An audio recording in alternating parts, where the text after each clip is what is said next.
Advanced polls have closed and federal leaders are sprinting towards the finish line at 24 Sussex Drive. This much we're sure about.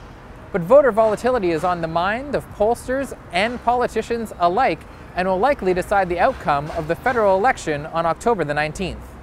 Well, voter volatility is the fact that voters have been consistently telling us since the beginning of the campaign that they were leaving themselves a lot of wiggle room to either change their mind or make a decision at the last minute that isn't necessarily the decision that they are indicating in their voter preference to us during these polls. So yes, I'm planning to vote Liberal. Yes, I'm planning to vote Conservative or NDP.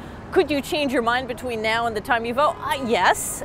Because people are allowing themselves more time to decide on who they're going to vote for, wedge issues like the niqab, the Trans-Pacific Partnership, and the Northern Gateway Pipeline project are playing a greater role in the national debate. Well, wedge issues can galvanize support or opposition one way or the other. And so we saw the wedge issue that was very deliberately inserted into this campaign, which was conversations over the niqab. Where did that come from? How many people does that affect? But it was a very effective wedge issue. Tom Mulcair, over the course of this campaign, is now looking to talk to manufacturers, to factory workers, to labor people employed in the labor sector about the Trans-Pacific Partnership wedge issue, now saying that this trade deal is going to kill jobs. It's going to kill your job.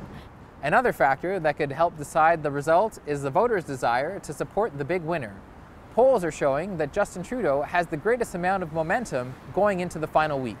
We've already started to see that happening over the course of this campaign. For voters, the majority of voters in this country are on the left of center, and so they were either looking at the NDP or at the Liberals. And so we're already starting to see over the course of this campaign it happening where the NDP vote, an intended vote, has largely disintegrated or collapsed or is collapsing, and voters are really just saying, you know, I'm going to take my intention, which is to not have Stephen Harper and the Conservatives come back, and I'm going to park that vote with Justin Trudeau because I think he's the more viable person. However, Curl says decided voters could swing the direction of government back to the right. The Conservatives know that if they have a good chunk of older support, things are going to be looking, that's something that they can count on. They can take it to the bank. The question is, can Justin Trudeau, who has a great deal of enthusiasm among younger Canadians, can that be converted into trips to the ballot box? For the province, this is Dar Makwana.